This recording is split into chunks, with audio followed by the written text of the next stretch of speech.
So we're spending a month looking at living from our true power, P-O-W-E-R, and using the word power as an acronym for ideas, each of which, when we combine them, will help us live from our true power. And so as a quick backup before we move forward, we've looked at the P, which stood for passion and purpose. We talked the first Sunday of the month about identifying, and I told all of you, if you're concerned about, you don't know what your purpose is, you're not sure, I told you that day. So if you weren't there and you didn't hear it, go watch on YouTube or listen online because it's there. I told you. You don't have to ever look again for your purpose. I told you what it was. All right. So go check. And we ignited passion. The second Sunday, Reverend, I just jumped ahead. Reverend Cerise, I said. But Cerise, that is in her destiny, but not quite yet. Cerise was with us and actually spoke about oneness and really, truly living from a place of oneness, not just talking oneness, but living oneness, which, of course, is a very different thing from just talking the talk. And she gave us some amazing examples and inspiration for living from oneness, so P-O. And then last week, I decided to put the cart before the horse, or the E before the W, and we went out of line. We went out of alphabetical order.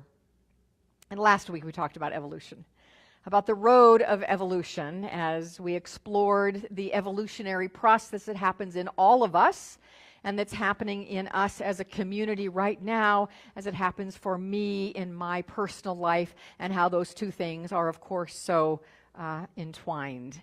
And if you weren't here last week and aren't on our, was anybody not here last week and not on our email list? Most of you know. Do y'all know? No. Okay. Well, take a breath. This, not to back up, because we explored this all last Sunday, but in terms of evolution, this church is going through an evolution. I am going through an evolution, and it is time, and I announced last Sunday, for me to step aside as senior minister here. And so I'll be here for another month, and then on October 21st, we will have a celebration and a handing of the gauntlet to an interim minister yet to be named, but soon to be named. If you want to talk about that, by the way, if you want to sit with me and talk about that, I really want to be available to speak to you about anything that you're feeling, anything at all that you're feeling that you want to say, whatever is up for you. And so we are doing what we're calling conscious completion circles. We've had 2 already. They've been amazing. Thank those of you who have been in them. They've been lovely. We're having another one tomorrow evening at 6:30. So if you want to come be a part of that, but you need to sign up in the Wisdom Center bookstore. We'll take 15 people because we don't want it to be too large. We want to have a intimate group so we can really talk. So walk-ins can't just walk in, sign up. And also, just a quick note, the office isn't open tomorrow, so don't think, well, I'll think about it and then I'll call the office and sign up tomorrow. Not going to happen. The office isn't open. So if you want to come tomorrow evening, be sure to sign up today in the Wisdom Center bookstore. So that was last Sunday. We talked about evolution. We're going to put the alphabet back in order now and talk about the W in power, P-O-W.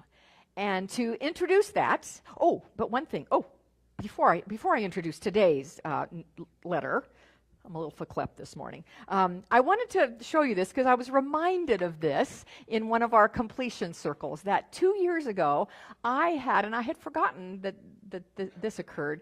2 years ago I had identified my word for the year as power. That was my word. In 2016, my word was power. And Jeff Grossman, who is sitting right there, who is an award-winning woodworker, created this beautiful plaque for me out of, this is inlaid wood, with the Chinese symbols for awe-inspiring power. And I have this hanging on my wall in my office, and I had forgotten that I knew Jeff gave it to me, but I had forgotten the symbolism of this until he reminded me, like, well, how perfect this is for this month. So I just wanted to bring this out and show this beautiful, if you ever need inlaid woodworking, he is the man to see. So Jeff, stand up right there so we can love on you and say thank you. All right. So this is our plaque for this month, actually. All right, so today we're going to the W of power, and I want to begin with a story. And this is actually a true story. Doesn't need Dave to help me with the punchline today, because it's a true story. Many, many decades ago, there was this little band. They just kind of formed because they liked to play music. And they played in local venues, and people seemed to kind of like them. And people started coming and to their little venues that they would play at, and more people started coming, and they started developing up some local popularity. And one day, one of the drummer of the band just started thinking, you know, these other guys are really good. Me, I'm not so good. I don't know that I'm worthy to be in this band, and as they're getting more popular, they might need a different drummer. So this was going on in his head for a little while. And so he just let it go for a while, but then he thought, I need to say something. So he went to his friend, who was the lead guitar player, and he said, you know, I've just been feeling kind of unworthy to be in this group. You guys are starting to get more popular, and I'm thinking maybe it'd be best if I stepped aside. And his friend, the lead guitar player, said, oh my gosh, I can't believe you're thinking that way, because I've been feeling the same way too. I've been feeling like I'm not really worthy to be with you guys. You're all so good. I'm not that good. And I don't know, maybe I should step aside. So they kind of commiserated with each other about both of them not feeling all that worthy to be in the group. So the two of them, they kind of mulled around in that for a while, and they finally decided they were going to talk to their other friend, one of the lead singers in the band. So they went to him, and they said, you know, we've both been thinking maybe we ought to, you and the other guy are so good, maybe we ought to just kind of back away. And the lead singer says, I can't believe you guys are saying this, because I have been thinking the same thing, that I'm not that good. You're all so good. I don't know that I'm worthy to be in this group. Now I want to put this story on pause for a moment and ask rhetorically, you know, how many of us have felt at times, maybe in this moment, just not cutting it? I look around at everybody else, and everyone really is more worthy or better at something than me. Maybe we compare ourselves to others in our field and think that we're not nearly as good as they are, or just inside, intrinsically, we don't feel worthy or good enough. I'm seeing heads nod. You don't have to say anything, but I'm seeing that maybe you can relate to this. Well, I want to return to our story. So these three guys are wondering if they should quit. But they didn't, and they went on to gain a tad more popularity. You might know who they are. In fact, you might have heard of them. The drummer is Ringo Starr. The lead guitar player is George Harrison. And the lead vocalist was Sir, although he wasn't a Sir then, Paul McCartney. The only one of the four Beatles that apparently didn't have self-worth issues was John. Way to go, John. So you're in good company. You're in very good company. If you ever feel like you're not worthy or not good enough, just remember Ringo, George, and Paul, and remember that you are all rock stars.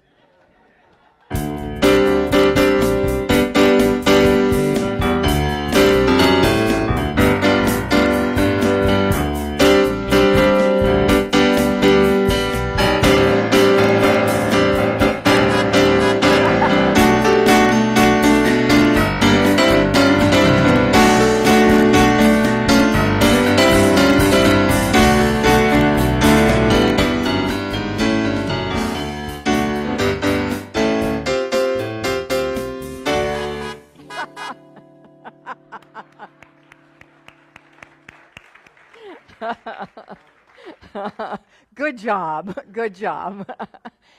So who's driving your car? You got the reference to that, right? Is unworthiness driving your car? Or is your inherent, holy, with a W, meaning completely, holy, meaning sacred, worthiness? That's our topic for today. Holy, holy worthiness. Feeling unworthy is one of the biggest blocks, if not the biggest block, to our fully expressing and fully living from our innate divine power. Feeling unworthy. Notice that word. Key word. I said feeling unworthy. I did not say being unworthy. Because nobody is unworthy. Every single one of us, no matter what we think, no matter what we've been told, no matter what has been done to us, no matter what we have done, we are all worthy. Holy, holy, worthy. I love this statement from Ernest Holmes in This Thing Called You, my favorite Ernest Holmes book, on page 7. He wrote, "We can desecrate, but never lose the divine spark. It is always there. Your spirit is already perfect, an individualized center in the consciousness of God. God has made you out of himself. The only material he had was the substance of his own being. The only mind he had to implant was his mind. The only spirit he had to impart was his own spirit." That's the spiritual truth. But rather than believe that, many of us, and I saw many of you shaking your head before about, yeah, I can feel that way. Many of us believe something like this. We believe that when souls were being identified to come incarnate here in this world as us, that there was this long assembly line. And these little souls are on the assembly line getting ready to be sent off into this earth. And there stood God with a stamp. That's one stamp in one hand, one stamp in the other. One stamp said worthy, one stamp said unworthy. And as that conveyor belt goes down the line, God stamps worthy, worthy, worthy. Oh, nope, unworthy. Worthy, worthy, worthy. Oh, dear me, no, unworthy. And we think we're the ones who got the unworthy stamp. Or, let's take it another level. A lot of traditional religion, which many of us come from, teaches that we are born in original sin. And in the little example I just gave, in that belief, there is only one stamp, and it is the unworthy stamp. And that unworthy stamp got stamped on all of us. We're born in original sin. We have to do some things to absolve ourselves of that original sin. But in New Thought, in this beautiful umbrella of New Thought that we live under, and religious science and divine science and unity and independent New Thought centers and other denominations as well, spiritual paths as well, we don't believe that. We don't believe that we came in here stamped unworthy, all of us, any of us. That we did not come from original sin. We came instead from original innocence. We're born in original innocence. So say that again. Or you say this with me. I was born in original innocence. Now, if your brain goes, yeah, but, then that means that somewhere in you have a thought that assembly line happened, that everyone was getting stamped worthy except you. Well, that just doesn't make any sense, does it? It doesn't make any sense. And yet we hold so tightly to that belief, and we let it inform everything that we do. It permeates everything that we do. So this morning, it is my prayer, it is my hope, it is my intention that we can release that belief. I want to read Ernest Holmes' statement again. And I'm going to take all the he's out of it this time. I read it exactly as it was written that time, and that just bugged the heck out of me because I just don't like all those he's. Nothing wrong with he's. He's, you guys are amazing. I love you he's out there very much. And God isn't a he. God isn't a she. We need a new pronoun because it doesn't cut it either. So I don't know what maybe we should say they. I don't know. That doesn't work either. But let me see how I can fix this. But here it is. Your spirit is perfect. So take this in. As you're remembering now, you have been stamped worthy. There's a stamp on your head. Boom, boom, boom. Worthy. Your spirit already is perfect. An individualized center in the consciousness of God. Bless you. God has made you out of God's stuff. How's that? The only material God has was the substance of God's own being. The only mind God has was to implant its own mind. There we go. The only spirit God had to impart was God's own spirit. I say this all the time. I say this every single dang Sunday. I stand up here. That God is in you, as you, through you. You are a physical incarnation of the divine, walking, talking, divine spirit. And we still walk around thinking we're not worthy. So I want you to just breathe this morning. Breathe in the idea that maybe, just maybe, you have been living a lie. That's a lie. That you are unworthy. It's a lie. And here's what's happened. You somehow got that lie. Maybe you were told that. Maybe you heard that and heard something and interpreted it to mean that. However it came, at this moment, at this point, is irrelevant. But you bought it. You bought it hook, line, and sinker.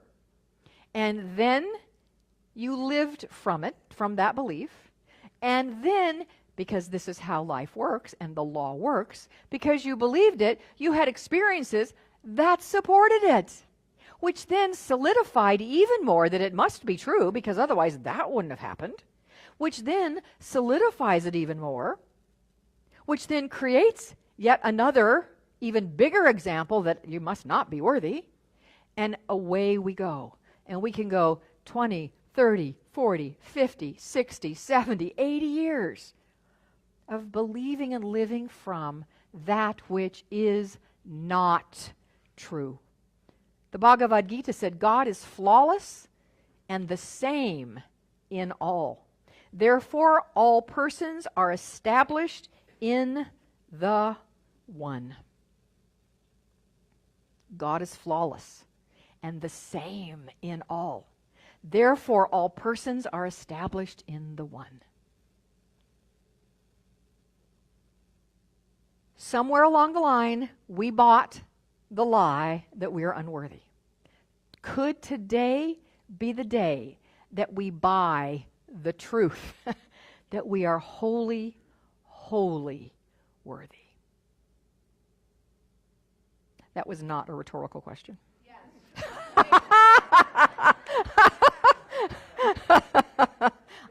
I know. I was still thinking, right? I don't know. Is today the day? I don't know if I'm ready for that. I don't know. Can I do that? Am I sure about that? I don't know. Because we can have a lot of stuff wrapped around. Because here's the deal. Your song was perfect this morning. Your song was perfect. Because if today is the day that we decide that we in fact are worthy of living from our true power, of living a life that is full and free, that's on purpose and with passion, that today we're standing in a fork in the road. And if today we say, I'm not going to go down that unworthy road anymore, I'm going to go down that worthy road, oh my gosh, that's scary. Because that means I don't have an excuse anymore. I don't have an excuse for playing small. You know, I'm playing small because I'm not really worthy. But if you are worthy, then you got a big responsibility. You have a big responsibility to shine your light. That's next week. I won't go there. Shine your radiant light is next week, so I won't go there exactly. But a precursor to next week is, as you step into your holy, holy worthiness, it is then incumbent upon you to make an evolutionary, to back up to last week, an evolutionary leap into that which you came here to do, and to be who you came here to be, and to quit playing small and using the excuse that I'm not worthy to play small. So breathe that in. I don't mean to be preaching at you, but I guess I do, and I am. And that's what I'm here for. So there it is. Really, but deeply breathe that in. And I just want you to close your eyes for a moment and take a quick assessment. If I had a new level of belief in my worthiness, and I know there are different dimensions on that continuum of feeling worthy or not worthy. You may not be on the totally unworthy side, but if you took it up a notch to recognize that you are wholly, wholly worthy, what does that mean for your life? Just touch in with that for a moment. Get a feeling of what that is and how that feels inside your body. And breathe it in. And breathe it in. Open your eyes and come back to me. What was that? Somebody just tell me. I don't even have a microphone. Just yell out and I'll repeat it. What happened for somebody? Anything? Nothing? Peace. There was a feeling of peace. Nice. What else? Surrender. There was a surrender to it. Nice. A surrender. What else? Oh, a bunch of them coming at once. Love and freedom. Freedom. Harmony. Clarity. Nice. One more time. A new dress. Who said that? I am with you. Let's go shopping. Yeah, I love it. It is up to us to change the story. I love that you were doing that. Thank you, but I'm not quite done talking. But there will be a place. There will be a place for that, not too distant future. Thank you. I love it. That was good. That sounded good, though. I like it. It's up to us to change our story. We're the only ones who can do it. And maybe we get help. Maybe we get help from a spiritual life coach. Maybe we get help from a counselor, therapist. Maybe we combine the two. That, to me, is the perfect combination. If there is some deep work to do on this or other psychological areas, is to have a beautiful counselor to support you and a spiritual life coach to support the counselor, to support the emotional healing, and a counselor, a spiritual life coach to help the spiritual healing and bring those two together. To me, that's the perfect marriage. At least that's what worked for me. I love this quote from Thomas Merton, author and poet. He said, "Others can give you a name or a number, but they can never tell you who you really are.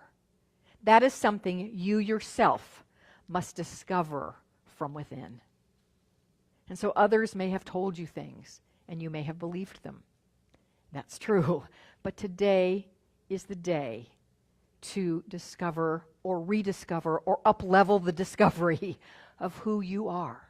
A holy, holy, worthy individual, of living in your full power, of being, to go back to our theme in August, your badass self.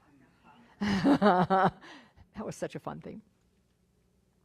To living the fullest expression of the divine that you can live.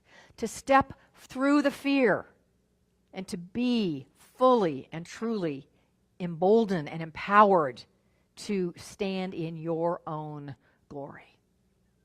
So it's my deepest and most heartfelt prayer that this is what happens for all of us. So, I've just said a lot. Probably nothing you haven't heard before. And maybe you've heard it before, or versions of this before, and walked out of here going, yes, I feel good. I feel worthy. And tonight you still feel good and you feel worthy. And then tomorrow you feel kind of good and sort of worthy. And then Tuesday you're like, what was that on Sunday we talked about? I'm what? What am I? Worthy, that's it. Oh, right. So somebody remind you, a friend, a spouse, remind you I'm worthy. And then Wednesday comes and something happens at work, or your spouse says something, you have a conversation with your mother or your child or whatever it might be, and the whole worthiness just goes out the window. So I want to do something this morning to help us remember And I think ceremony is very powerful and very important and can help anchor things and have them stick more than just a conversation. So this morning, we're going to have a worthiness anointing. Yeah, yay. Now, you may not know this about me, but I am an ordained worthiness minister. Did you know that? Yes. Ordained from the School of Worthiness. And the Worthiness Pope actually ordained me to then do anointings. And normally they're just one-on-one. They're private sessions, but I got special dispensation. I went to the top and got special dispensation to do a group anointing of worthiness this morning. And so, I have my very sacred and holy worthiness scepter.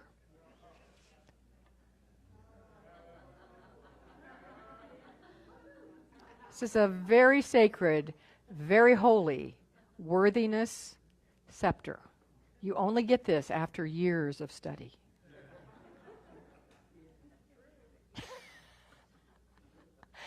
I invite you to stand. And while we are being a little bit silly right now, this is not silly. This is really dang serious. So, but I love the combination of joy and depth. That's it. So take this in with a light heart and yet with deep meaning. As I anoint you this morning, knowing that stories you have made up of your unworthiness are now removed, I'm removing them right now, from your mind, from your heart, and from your life, by the power vested in me as an ordained worthiness minister, and through the sacred energy of this worthiness scepter, I hereby anoint you as holy, holy, worthy from now until forevermore. You're welcome. And and to anchor this, to solidify it, to confirm it, we are going to tweak beautiful words from the Sufi master Rumi. We're going to make them personal, and I'd like you to repeat them in this personal way after me. I was born with potential. I was born with potential. I was born with goodness and truth. I was born with ideals and dreams. I was born with greatness. I was born with greatness. I was born with wings. I was not meant for crawling, so I won't. I have wings. I will learn to use them. And I will fly. And so it is. And so we let it be.